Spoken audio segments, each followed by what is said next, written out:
ಪ್ರೀತಿಯುಳ್ಳ ದೇವಜನರೇ, ನಿಮ್ಮೆಲ್ಲರಿಗೂ ಯೇಸು ಕ್ರಿಸ್ತನ ಶ್ರೇಷ್ಠವಾದ ನಾಮದಲ್ಲಿ ವಂದನೆಗಳು. ಶಾಲೋಮ್, ನಿಮಗೆ ಸಮಾಧಾನವಾಗಲಿ.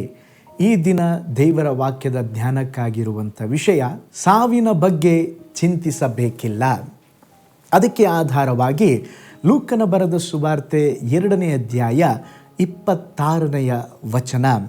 ಕರ್ತನು ಕಳುಹಿಸಬೇಕಾದ ಕ್ರಿಸ್ತನನ್ನು ಕಾಣುವುದಕ್ಕಿಂತ ಮುಂಚೆ ನೀನು ಸಾಯುವುದಿಲ್ಲವೆಂದು ಪವಿತ್ರಾತ್ಮನ ಮೂಲಕ ಅವನಿಗೆ ದೈವೋಕ್ತಿ ಉಂಟಾಗಿತ್ತು. ನೋಡ್ರಿ, ಸತ್ಯ ವೇದದಲ್ಲಿ ನಾವು ಲೂಕನ ಬರೆದ ಸುವಾರ್ತೆ 2ನೇ ಅಧ್ಯಾಯದಲ್ಲಿ ಸಿಮಿಯೋನ ಎಂಬ ಅದ್ಭುತವಾದ ಒಬ್ಬ ದೇವ ಮನುಷ್ಯನನ್ನು ನೋಡಬಹುದಾಗಿದೆ. ಅವನಿಗೊಂದು ವಾಗ್ದಾನ ಇತ್ತು. ಏನಂತ ಹೇಳಿದ್ರೆ, ಕ್ರಿಸ್ತನನ್ನು, ಮೆಸ್ಸಿಯನನ್ನು ನೋಡುವ ಮೊದಲು ನೀನು ಸಾಯುವುದಿಲ್ಲ ಎಂಬುದಾಗಿ ಪವಿತ್ರಾತ್ಮನು ಸ್ತೋತ್ರ ಅವನ ಜೊತೆಯಲ್ಲಿ ಮಾತನಾಡಿದ್ದರು. ನೋಡ್ರಿ, ಅವನ ಜೀವನದಲ್ಲಿ ಅದು ಹಾಗೇ ಸಂಭವಿಸಿತ್ತು. ಅವನು ವೃದ್ಧಾಪದಲ್ಲಿದ್ದ. ವೃದ್ಧಾಪಕ್ಕೆ ಬಂದಾಗಲೂ ಕೂಡ ಇನ್ನೂ ಮೆಸ್ಸಿಯನು ಬಂದಿರಲಿಲ್ಲ. ಆದರೆ ಅವನು ಮರಣ ಹೊಂದುವ ಮುಂಚೆ, ಸ್ತೋತ್ರ ಕ್ರಿಸ್ತನನ್ನು ಕಾಣುವ ಮುಂಚೆ ಅವನ ಜೀವನಕ್ಕೆ ಏನೂ ಆಗಲಿಲ್ಲ. ದೇವರ ಮಾತು ಈಡೇರುವವರೆಗೂ ಯಾವುದೇ ಸಾವಿಲ್ಲ, ಜೀವವು ಹೋಗುವುದಿಲ್ಲ. ದೇವರು ಕ್ರಿಸ್ತನಾಗಿ ಹುಟ್ಟಿದ್ದನ್ನು ನೋಡಿದ ನಂತರವೇ ಸಾವು ಎಂಬಂಥ ಪರಿಸ್ಥಿತಿ ಅವನ ಜೀವನದಲ್ಲಿ ಇತ್ತು. ಒಂದು ದಿನ ಬಂತು, ಸ್ತೋತ್ರ ಆ ಮನುಷ್ಯನು ಯೇಸು ಕ್ರಿಸ್ತನನ್ನು ತನ್ನ ತೋಳುಗಳಲ್ಲಿ ಎತ್ತಿಕೊಂಡನು. ಆ ವಾಗ್ದಾನ ನೆರವೇರಿದ ನಂತರವೇ ಅವನು ತೀರಿ ಹೋದ. ಪ್ರೀತಿಯುಳ್ಳ ದೇವಜನರೇ, ನಮ್ಮ ಜೀವಿತ ದೇವರ ಕೈಯಲ್ಲಿರುವಾಗ ದೇವರ ಉದ್ದೇಶವನ್ನು ಪೂರೈಸುವವರೆಗೂ ನಮ್ಮ ಜೀವನಕ್ಕೆ ಏನು ಆಗುವುದಿಲ್ಲ. 1985ರಲ್ಲಿ ಪೋರ್ಚುಗಲ್ನ ಮಡೈರಾ ಎಂಬ ಒಂದು ಸಣ್ಣ ದ್ವೀಪದಲ್ಲಿ ವಾಸಿಸುತ್ತಾ ಇದ್ದಂಥ ತಾಯಿ ತನ್ನ ಗರ್ಭದಲ್ಲಿ ಬೆಳೆಯುತ್ತಿರುವ 4 ತಿಂಗಳ ಭ್ರೂಣವನ್ನು ಗರ್ಭಪಾತ ಮಾಡಬೇಕೆಂಬುದಾಗಿ ಭಾವಿಸಿದಳು. ಜೀವನದಲ್ಲಿ ಹತಾಶೆ, ಆರ್ಥಿಕವಾದ ಇಕ್ಕಟ್ಟು, ಅದರ ಮಧ್ಯದಲ್ಲಿ ಕೂಡ ಅವಳು ಏನೇನೋ ಅಬಾರ್ಷನ್ ಮಾಡಿಸಬೇಕು, ಮಗುವನ್ನು ತೆಗೆಸಬೇಕೆಂಬುದಾಗಿ ಸ್ತೋತ್ರ ಯೋಚನೆ ಮಾಡಿದರೂ ಕೂಡ ಅವಳ ಯೋಚನೆ ಯಾವುದು ಫಲಿಸಲಿಲ್ಲ. ಕೊನೆಯದಾಗಿ ಮಗುವು ಜನಿಸಿತು. ಸ್ತೋತ್ರ ಆ ಮಗು 1985ರಲ್ಲಿ ಗಂಡು ಮಗನು ಆ ತಾಯಿಗೆ ಜನಿಸಿದನು. ದೈವ ಭಕ್ತಿಯುಳ್ಳ ತಾಯಿ ತನ್ನ ತಪ್ಪನ್ನು ಅರಿತುಕೊಂಡು ಮಗುವಿಗೆ ಕ್ರಿಸ್ಟಿಯಾನೋ ರೊನಾಲ್ಡೋ ಎಂಬ ಹೆಸರಿಟ್ಟಳು. ಇವತ್ತಿಗೂ ಕೂಡ ಫುಟ್ಬಾಲ್ ಆಟದ ಸ್ಟಾರ್ ಆಟಗಾರನಾಗಿರುವಂಥ ರೊನಾಲ್ಡೋ ಅವರ ಸ್ಕೋರಿಂಗ್ ವಿಧಾನ, ಅವರ ಆಟ, ಸ್ತೋತ್ರ ಪ್ರಪಂಚದಲ್ಲಿ ಪ್ರತಿಯೊಬ್ಬರೂ ಸಹ ಅದನ್ನು ಇಷ್ಟಪಡುತ್ತಾರೆ. ನೋಡ್ರಿ, ಚಿಕ್ಕ ವಯಸ್ಸಿನಲ್ಲಿ ರೊನಾಲ್ಡೋನನ್ನು ಸ್ತೋತ್ರ ಅವನು ಈ ಭೂಮಿಗೆ ಬರಬಾರದೆಂಬುದಾಗಿ ತಾಯಿ ನೆನೆಸಿದಳು. ಆದರೆ ದೇವರ ಚಿತ್ತ ಅವನು ಬರಬೇಕು, ಅನೇಕರಿಗೆ ಅವನ ಆಶೀರ್ವಾದವಾಗಬೇಕು, ಅವನು ಒಳ್ಳೆಯ ಆಟಗಾರನಾಗಬೇಕೆಂಬುದಾಗಿ ದೇವರ ಚಿತ್ತವಾಗಿತ್ತು. ಪ್ರೀತಿಯುಳ್ಳ ದೇವಜನರೇ, ನಿಮಗೊಂದು ಒಳ್ಳೆಯ ಸುದ್ದಿ ಇದೆ. ದೇವರು ನಿಮಗಾಗಿ ಹಾಕಿರುವಂಥ ಯೋಜನೆಯನ್ನು ಸ್ತೋತ್ರ ಯಾರು ಬುಡಮೇಲು ಮಾಡಲು ಸಾಧ್ಯವಾಗುವುದಿಲ್ಲ. ದೇವರ ಚಿತ್ತ, ದೇವರ ವಾಗ್ದಾನ ನೆರವೇರುವವರೆಗೂ ನಿಮ್ಮ ಜೀವನಕ್ಕೆ, ನಿಮ್ಮ ಜೀವಕ್ಕೆ ಏನೂ ಆಗುವುದಿಲ್ಲ.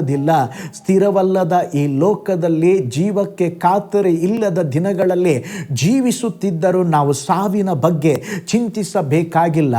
ನಮ್ಮ ಜೀವನ ದೇವರ ಕೈಯಲ್ಲಿದೆ. ನಮ್ಮ ಕುರಿತು ದೇವರೊಂದು ಪ್ಲ್ಯಾನ್ ಹಾಕಿದ್ದಾರೆ.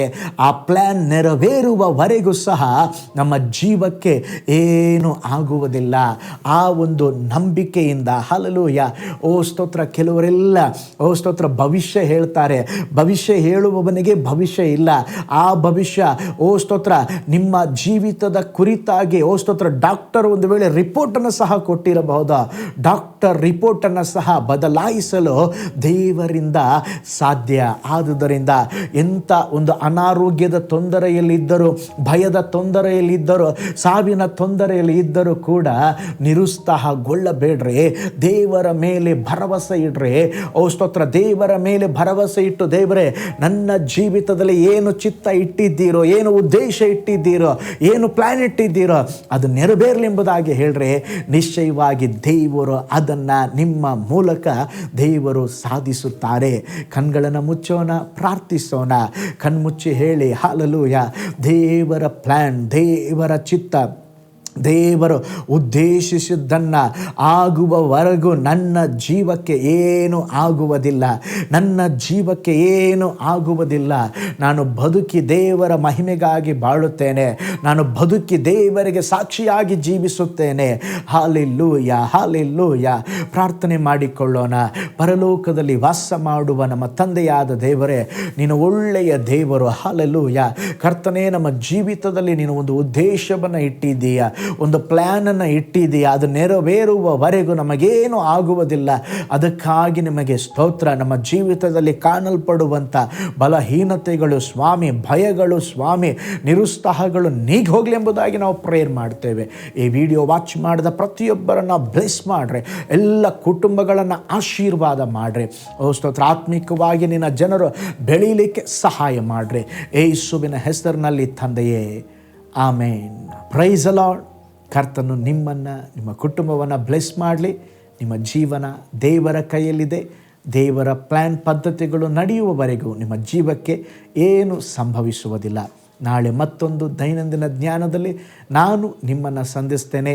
ನಾನು ನಿಮ್ಮ ಪ್ರೀತಿಯ ಸೇವಕ pastor Paul Joy. God bless you all.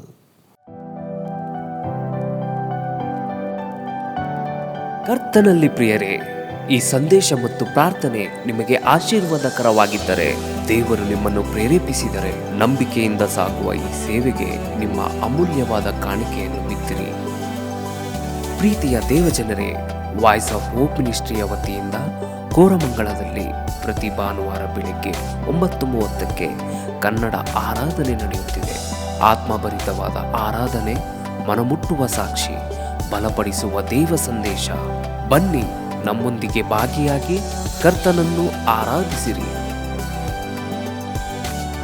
ನೂತನ ತಿಂಗಳ ಆಶೀರ್ವಾದ ಕೂಟ ಪ್ರತಿ ತಿಂಗಳು ಮೊದಲ ದಿನ ಸಂಜೆ 7 ಗಂಟೆಗೆ. ಪ್ರತಿ ತಿಂಗಳು 2ನೇ ಶನಿವಾರ ಬಿಡುಗಡೆ ಉಪವಾಸ ಪ್ರಾರ್ಥನೆ ಕೂಟ ಬೆಳಿಗ್ಗೆ 10:30ಕ್ಕೆ. ನಿಮಗಾಗಿ ಪ್ರಾರ್ಥಿಸಬೇಕೆ? ನಿಮಗೆ ಯಾವುದಾದರೂ ಪ್ರಾರ್ಥನೆ ಮನವಿಗಳು ಇರುವುದಾದರೆ ಕೆಳಗಿನ ನಂಬರಿಗೆ ಕರೆ ಮಾಡಿ ಅಥವಾ ವಾಟ್ಸಪ್ ಮಾಡಿ. ಈ ಆತ್ಮಿಕ ಸಂದೇಶಗಳು ನಿಮಗೆ ಆಶೀರ್ವಾದಕರವಾಗಿದ್ದರೆ ಲೈಕ್ ಮಾಡಿರಿ. ಇಂಥ ಅದ್ಭುತ ಸಂದೇಶ ಪ್ರತಿದಿನ ನೋಡಲು ಬಯಸುವುದಾದರೆ ಸಬ್ಸ್ಕ್ರೈಬ್ ಮಾಡಿ ಹಾಗೂ ಇತರರೊಂದಿಗೆ ಶೇರ್ ಮಾಡಿರಿ. ಕರ್ತನು ನಿಮ್ಮನ್ನು, ನಿಮ್ಮ ಕುಟುಂಬವನ್ನು ಆಶೀರ್ವದಿಸಲಿ.